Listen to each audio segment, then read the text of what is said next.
I don't wanna hear any more small talk. Off that short pier, take a long walk. My style ain't free cause it ain't off top. I'm at your throat, go get a cough drop. I don't wanna hear any more small talk. Off that short pier, take a long walk. My style ain't free cause it ain't off top. I'm at your throat, go get a cough drop. It's kush. I love me too much and your brain turn to mush. Fall flat on your tush. You couldn't handle the product I push. I guess I'm just used to it. I just do it like Nike swoosh. None of that Reggie Bush cause I'm top shelf. I ain't got... What's that?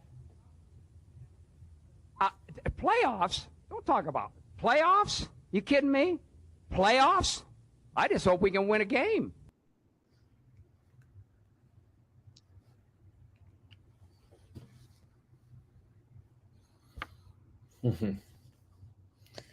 And we are back live with you this evening. Hello, everybody. Make sure that you're commenting. Go on the chat. Tell us where you're from. Say what's up. And yeah, absolutely. Like I said, we're just going to wait for Josh to go ahead and hop in, and then we will be ready to go. Just let us know what's going on. What's going on with you, Austin? Not a lot. Just chilling. Yeah. I'm back. Oh, Jesus. Oh, great heavens. Okay. All right. That's fine. That works, I guess. You know, no need to give me a minor heart attack. But yeah, man, welcome back. YDKJAC Podcast. Just coming to you live so that we can go ahead and just talk about everything surrounding Colts and slander. And I got a small bit of Titan slander because you know what? Bunch of hypocrites. They're a bunch of hypocrites. So, yes. But you know what? We're going to get to that. We're going to get to that. But in the meantime, let's go ahead and introduce the guys, starting with our guy, the senior, the not the only senior I know, but you know what? Great senior here, okay? We got with us Josh Senior, everybody. It's good to be back because, you know, the last few weeks, I didn't want to show my face because I didn't have a haircut, so I can show my face now as soon as I got a haircut. The haircut wasn't the reason why. Let's not do that. Let's not lie to our loyal viewers out there about why you didn't want to show your face, sir. All right.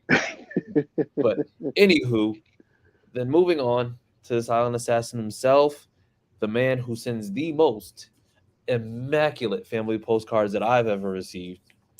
I'm telling you, I've gotten two of them, and both of them are up on like my fridge, you know, front and center.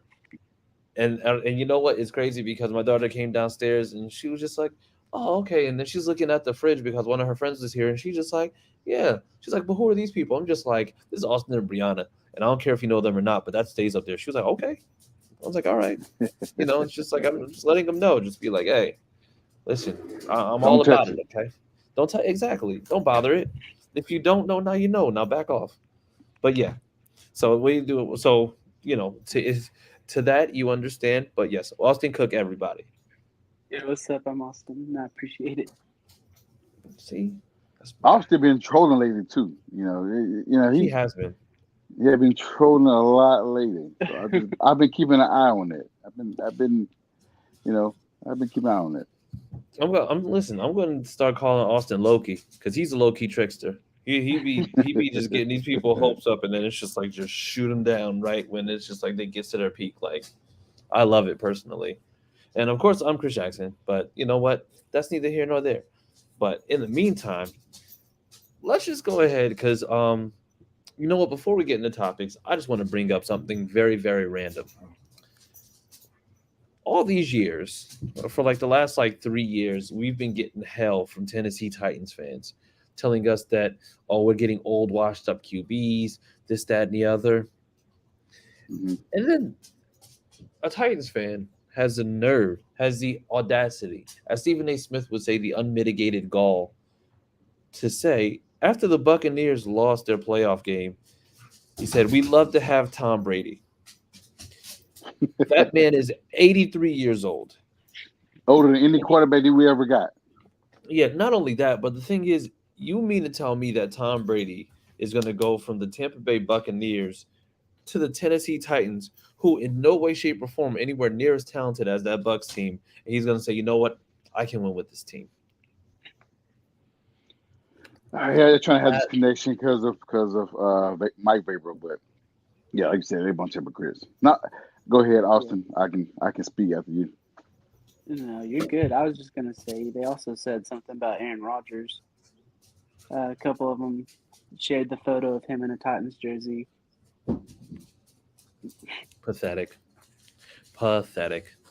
Speaking of the top of the hypocrite though, have y'all seen them? Have you seen them been just cheering on the Chargers and cheering on the Chiefs the past 2 weeks? Because from my understanding that the Colts can't cheer against the Titans at all.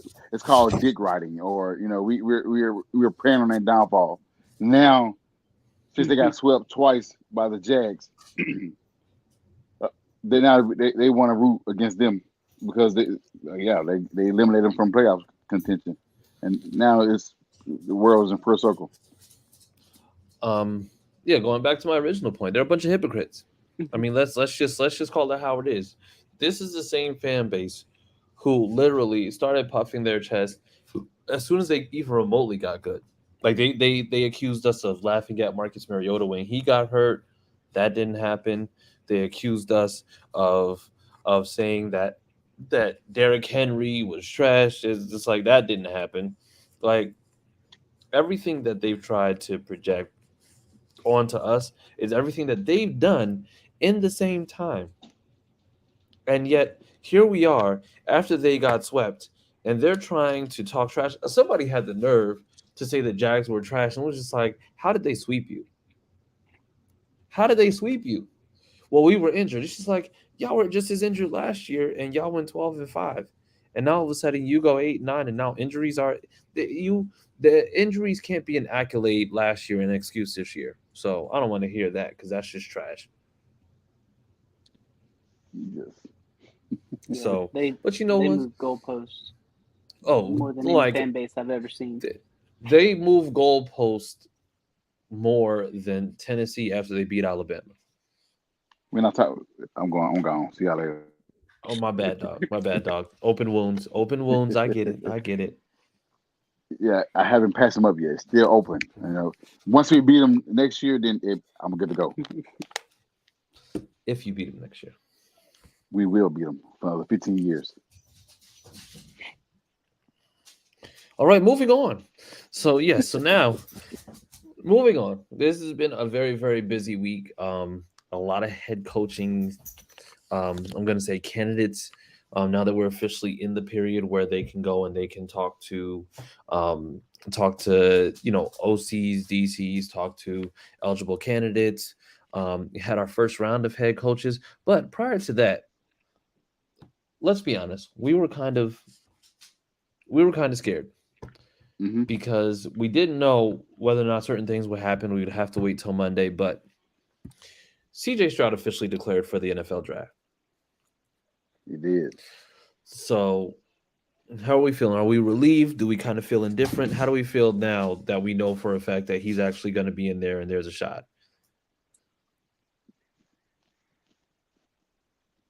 I feel good. It was what it was going to do is going to make the Bears' number one pick more expensive than what it already is. Yeah.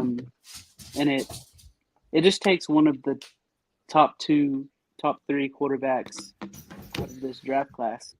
I just think it would have been a bad move for him personally, overall, because he could end up getting hurt or sliding down the draft because there's more quarterbacks coming out next year that he might not be as good at. Yeah, there was just looking at the list now. There's a lot more because I think Cam Ward also is staying for another year. I think Bo Nix also, and so I mean you had I think next year there was probably about Joe Milton. Oh Lord. So there's 10. Well, I mean there's only but so long before Nico actually starts lighting everything up. So, but I mean, like I said, I think next year there's about 8 to 10 names on that QB list that it's just like I think next year's class is going to be way deeper than this class even. Yeah, even top two, Caleb Williams and Drake May, both of those are going to be solid. What about the guy from UCLA? Is he eligible? Thompson, something like that, I think. Can't remember his number one. I think he is in the draft. Okay. Whenever I see mock drafts, I see him going pretty late. Okay. Yeah. I think the guys that you know for a fact are probably going to go a little bit earlier. It's probably going to end up being, I'm going to say, it's going to be Young, Stroud, Levis. I'm going to say even Richardson in there. And I think maybe Hooker, depending on where teams have him. I mean, it depends on teams that are just like decent at quarterback, but they know that they have a quarterback who is probably going to be like on that kind of on like that last string. So, I mean, that could be just about any team, but I mean, we'll see. But in the meantime, now that we know that Stroud's going to be in the draft, head coaching search. So, of course, it's just like there's been different names. We interviewed with Ben Johnson, who sadly has returned to Detroit. Mm-hmm. I know Jim Harbaugh's name was thrown into there. Sean Payton was somebody that everybody was talking about, and then he said mid to late first rounder for him. And everybody's just they said 2 first round now. Oh, yeah. No, absolutely not. Absolutely not. Yeah, I'm out on that one. Like, think of how crazy it is that you have to give a team draft capital. And mind you, the only reason why they're doing this is because of the fact that the Saints gave up their first round pick for this year, last year. So now they're just looking to recoup because they made that bad deal. So now they're looking to recoup what they lost and then some. But then you're saying that in order to get a head coach, you have to give up draft capital, which means that your coach is going to come in there and potentially not be able to go in there full power. Like, I think that as a whole is the reason why I'm like, yeah, no, absolutely not. We're out. Yeah, I read in the chat, in the AFC chat, that they're asking price is kind of steep. They wanted 2 first rounders, and then Sean Payton himself wanted 1 in 20 to 25 million a year. I was like, oh no, yeah, well, not us. That ain't happening. Yeah, no, absolutely not. not. I'm okay without Sean Payton. Yeah, I was already okay without Sean Payton because, whenever they have a coach that's under contract, you're already talking about draft compensation. They're not about to let him go for that. Like, and not only that, but it's just like this team needs help, and the last thing that you're going to do is just go and just pay a ransom, and then on top of that, you're going to pay even more money just for a coach. Like, it's no way. No. But then and then of course Jim Harbaugh, he's returning to Michigan. So we've had some names that have been thrown out there. I'm gonna say we have Raheem Morris, defensive coordinator from the Rams. Aaron Glenn, defensive coordinator from the Lions, which I'm not necessarily too fond of because that defense was just not good. So he's bad. His scheme pretty bad anyway. So yeah. Yeah, and then you have Shane Steichen, Ejiro Evero from Denver.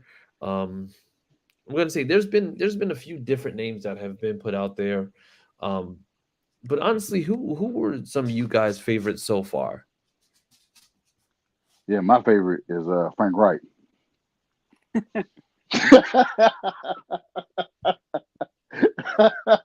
Yeah, I think give him another try. Josh is on timeout. All right. Hey, I'm just saying it's everybody's favorite, man. We got outplayed, so. No, we're not doing this. Not tonight. Not tonight. Bring back Chuck Pagano. Just chopping some. All right, you're going out too. All right. All right. Oh, are we ready to get it together? All right. Okay, I'm done. All right. My for real, Ben Johnson was my favorite. We all know that. We all discussed that. That's one of our favorite. And Jim.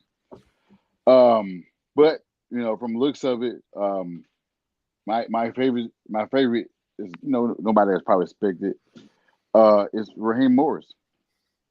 Right now, okay. I'm giving him a nod. I mean, I take that back. The DC from Niners, man. I got to go with Ryan's. Oh yeah, Ryan's. D'Amico Ryan's definitely came up. So that one, I think that one is very interesting one. So I'm gonna say I wasn't sold on Raheem Morris because of what he did in terms of like how it was way back when he was on Tampa Bay. Hmm. And Stephen Burton on Twitter, so make sure you go follow him. He mentioned, about the fact that when Raheem Morris got the head coach job, in Tampa Bay, he was 33. It was on, yeah. So, he was a younger coach thrown into a little bit of a crappy situation. And, it wasn't the best of situations because, he basically just had to take what he was given. But then looking back, it was like, oh, okay. This man did lead that team to a 10-6 record. And I believe they went to the playoffs that year. But it was a 10-6 record with Josh Freeman. I didn't think Josh Freeman was that bad, but he really wasn't that good either. So, I mean, being able to go and just lead that team there, mind you, this is pre everything. I believe this was also pre Mike Evans. So, I mean, he had that team at 10-6, just really just firing on all cylinders for that year. And then, like I said, it was a crappy situation, but, looking now, he's older now. He's been able to kind of sit behind different people. And one thing also I didn't know was that he's actually had a hand in offense and defense on both sides of the ball. So I know that. I didn't know that at all. So I mean, there's versatility there for sure. So I mean, if we're talking about somebody who has definitely benefited from time away from that role, I think that's definitely something that needs to be looked at. But I don't know. That's just me. But what do you think, Austin? Yeah, I like Raheem Morris as well. I've heard good things about him. I heard the interview went well. I like D'Amico Ryans. He just has that 49ers defense. I know they got a lot of solid guys on their defense, but he has them looking good. Like, take them to the Super Bowl with a rookie quarterback good. Yeah. I also like Shane from the Eagles. I just think he might be a good offensive-minded coach. But if I had to pick a favorite, I would probably say right now is D'Amico Ryans. Okay. And so I want to say it's just like I also was apprehensive because with us getting a rookie quarterback, I was really apprehensive, about getting somebody on defense because it's just like I think having somebody on defense that will be able to kind of just like speak to what it is that that kind of nurturing that you want out of a rookie quarterback, I think is going to be like a big deal.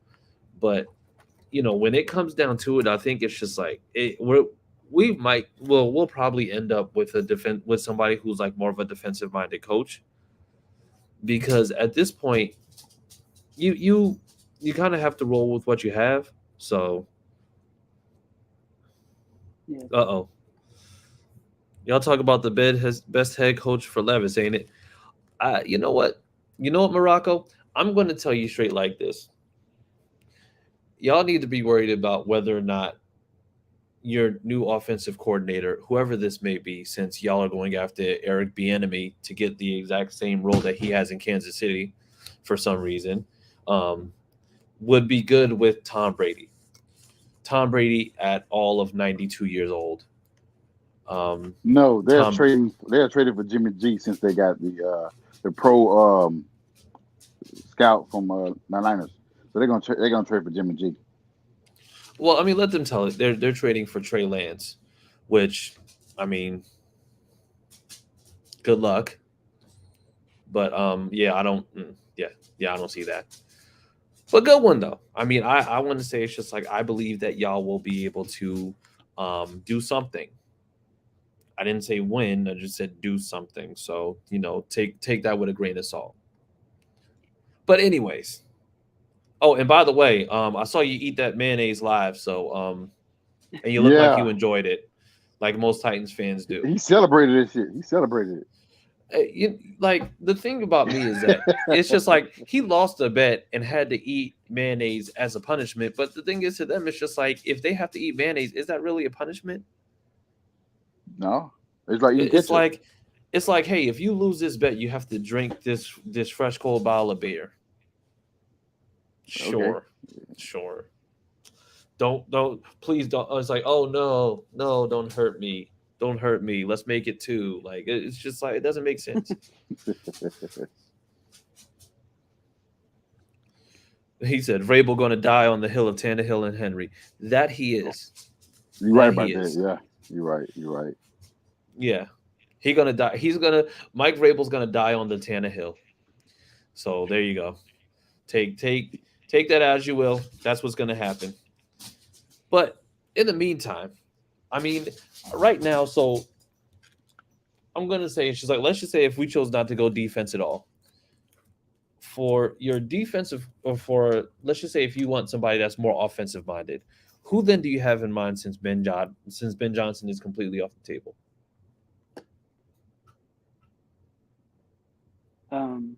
Well, there's the Eagles offensive coordinator. Shane Steichen? Shane Steichen. Come full circle, you know.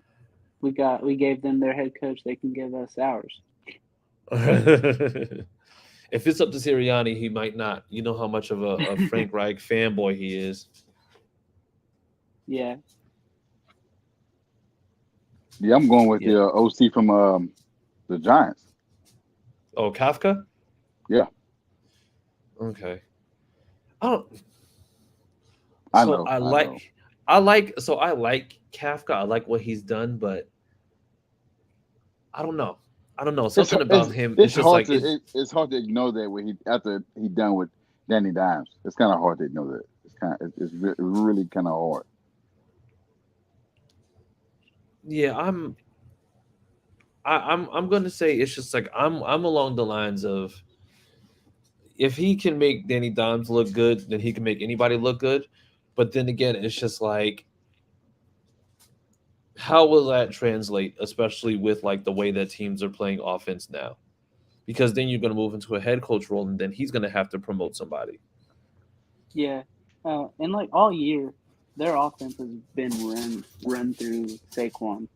Like, if he got hurt again, they wouldn't be in the playoffs right now. So, like, I hope he stays healthy, and like Danny Dimes does look good, but I wouldn't mind it as like, because I do think he is a good coach, but a lot of the Giants games that I've seen has been a lot of Saquon.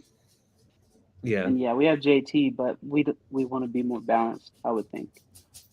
Exactly. And you know what? It's just like, I have a feeling that if we got somebody like Kafka, I think that would pretty much just like sew up the fact that we'd end up with Levis. Because if you've seen any of his highlights, you know that he is very, very, very likely at all times to just take off and run. And I just don't like, for me personally, I feel like that's kind of like taking a step in the wrong direction.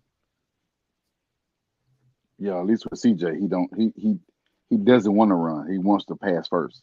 He will only run if nothing is open. If he absolutely has to, which is fine. And the thing is, it's just like, if you have to run based on necessity, then fine. But it's just like, just running just based on that is just like, no, not feeling it. That's why I don't want Lamar. So the thing is, that's the tough part about, I don't want Lamar for different reasons, because I feel like now it's just like with Greg Roman's system, it's just like that's literally like what they game plan for. And on top of that, it's just like this new management has done diddly squat to make sure that they get him weapons. But the problem that I have is the price tag that it's going to come with, because you're trading away a first round pick, but then also you have to pay this man upwards of $40 million. And I mean, getting a rookie QB is going to end up just being just much, much lower overall. I mean, in what you would have to pay Lamar for the next 3 to 4 years, you know, you probably would pay a rookie QB all that combined in 4 years. So, I mean, to me, it's just like, it doesn't make sense to cripple yourself when you can just get a guy, have him develop, and then it'll just cost you a lot less. Not only that, but the thing is, we also have to pay JT and Pittman next year. But Cap is just a myth. It's not a real thing. So The thing is, it's like Cap is a myth, but the problem is that Cap is more so a myth for other teams. Like Cap is a myth for a team like the Rams because the thing is the Rams are an LA based team. They have a little bit more liberty when it comes to that. The problem that you have with small market teams like us, like in Carolina, like different places, is the fact that or look at what happened with Kansas City a few years ago. I think they had like $700 of cap space, and then all of a sudden they made two moves, and then they had 17 million again. But the thing is, for Kansas City, that made sense. For us, it seems like we have to watch that because being in a smaller market, you're not going to get as many liberties as you normally would with anywhere else. Yeah. So that's the reason why it's just like when they say cap is a myth, it's just like it's a myth. It's a myth to the ones that are well off. I just hate it because it's just like, for us being in that small market, it's just like, having the most cap space doesn't always equate to all of that. And the crazy thing is, it's just like the Rams might just go and sign like even more crazy free agent signings this year. Mm-hmm. Even though that they were absolute dog poo this past year. But I digress. However, let's talk about teams getting richer. Because there's one thing that keeps on being a thing, and it's these trade rumors. And the trade rumors that I've heard thus far are probably some of the most asinine things that I think we've heard regarding anything recently, and that's in regards to what it would take to trade up to number one. So I'm going to say we talked a little bit about it last week, but for some reason, Michael Pittman Jr. keeps coming up in trade rumors. And to me, I don't see it. I mean, what'd you say, Josh? You cut out. I don't think it makes sense at all. They just traded for Claypool. They got St. Brown. They have the Mooney. Yeah. Who else they have? I forgot who they have, but they have several receivers. They don't need another receiver. Yeah, like they had N'Keal Harry. Yes, him too. I forgot about that. Yeah. Well, I mean, like I said, they said that the Bears offense next year, and this is probably as unrealistic as possible, but they said that next year their offense could be Fields at QB, Saquon at running back, number one wide receiver D Hop, number two wide receiver Mooney, number three wide receiver Claypool, Cole Kmet at tight end. Like that's what they were saying that their offense could be next year, only because of the fact that they have all that cap space, and then on top of that, they have draft capital. So, you know what? I could see them asking for a lot. I think, like I said, I saw one mock that had them, at least for us to trade up to number one. It was going to be our first round pick, our second round pick, the third round pick, or I think that was Washington's third round pick, and then a second round pick next year to trade up 3 spots.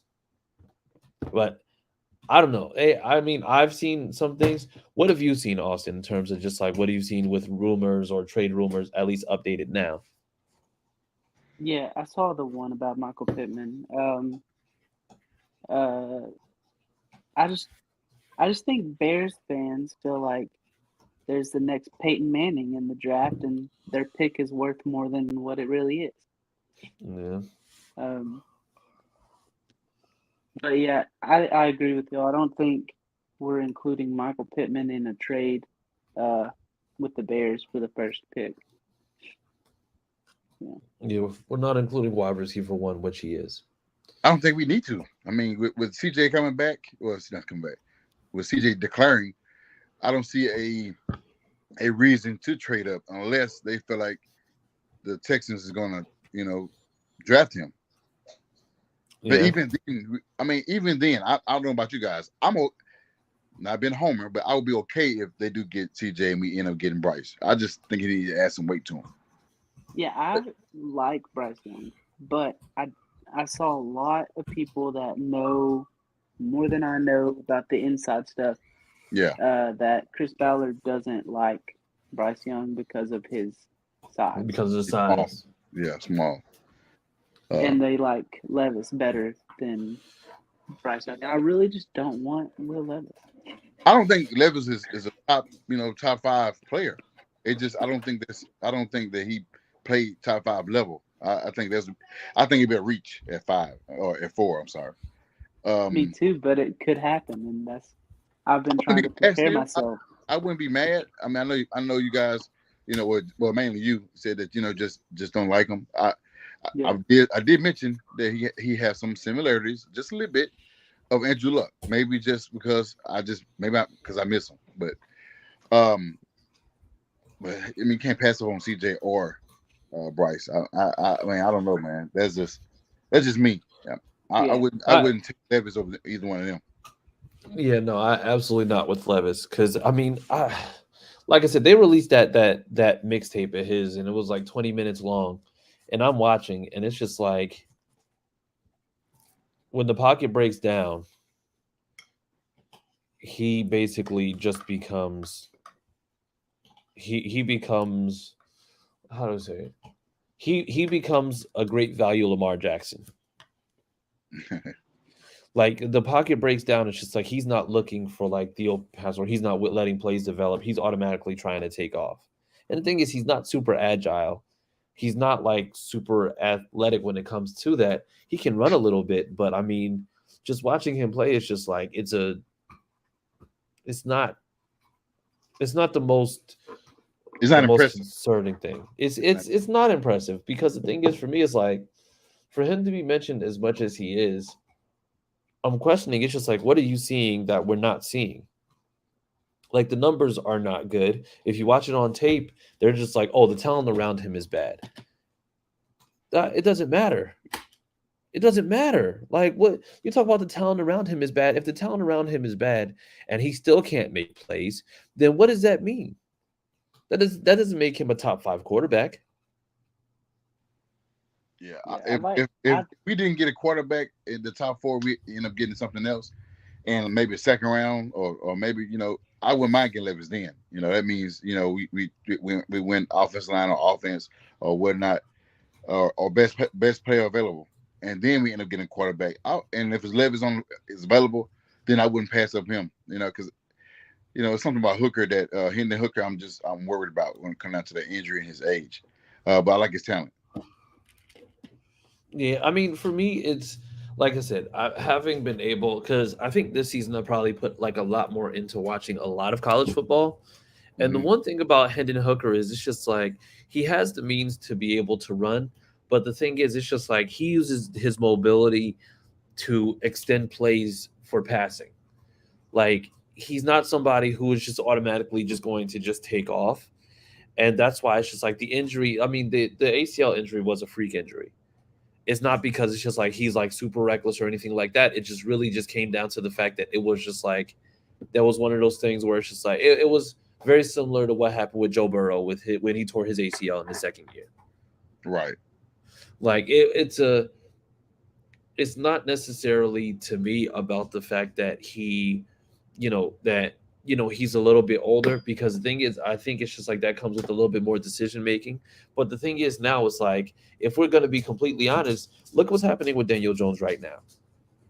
Daniel Jones is having the best year that he's ever had. This is his 4th year in the league, which means that no matter what, it's never going to be about where you are, at least in your progression. It's really just going to be about being able to have a good coach and have a scheme that absolutely fits and works for you.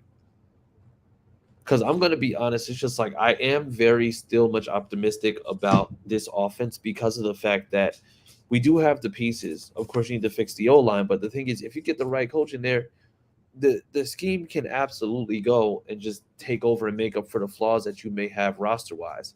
There's no reason why the Giants, with that roster that they have on offense, there's no reason why the Giants should have been able to go and just play as handily against the Vikings. Mind you, the Vikings are a little bit fraudulent. But, I mean, the Giants, is like they're depleted. I mean, outside of Darius Slayton, who they have a wide receiver this year? Sterling Shepard got hurt in the beginning of the year.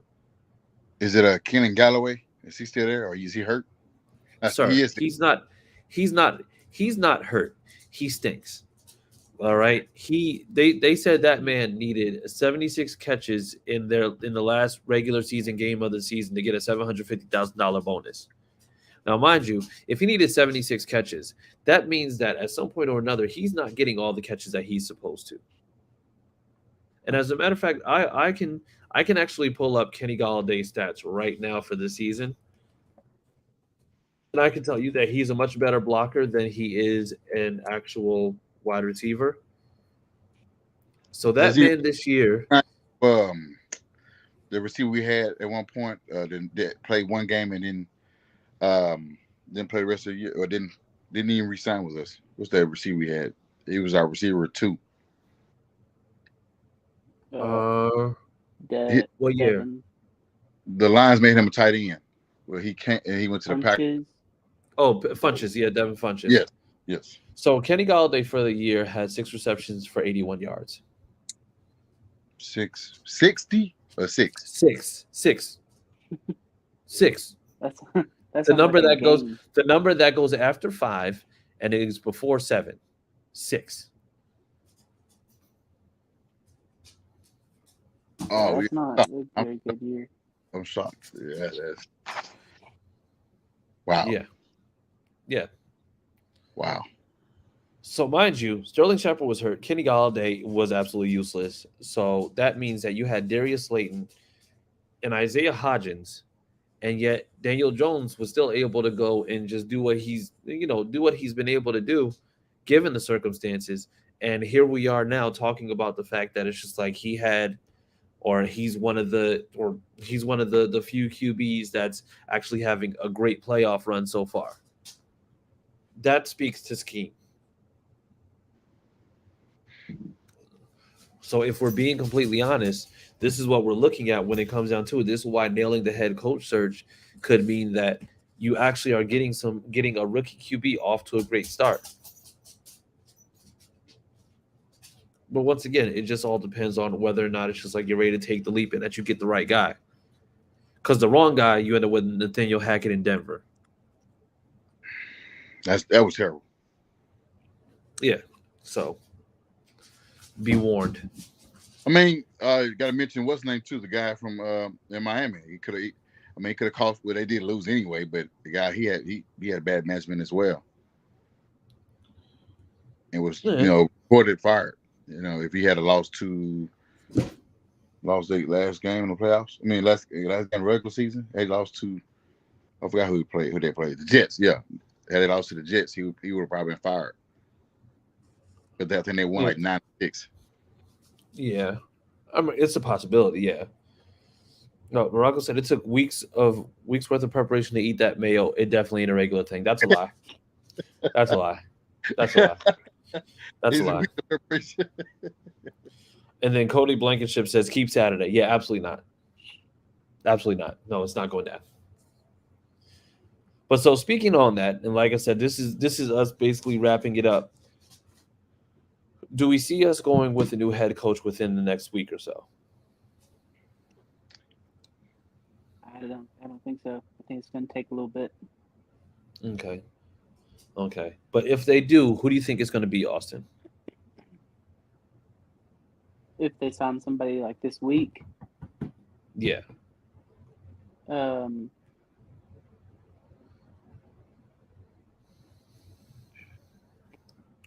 Could it be somebody that's still in the playoffs?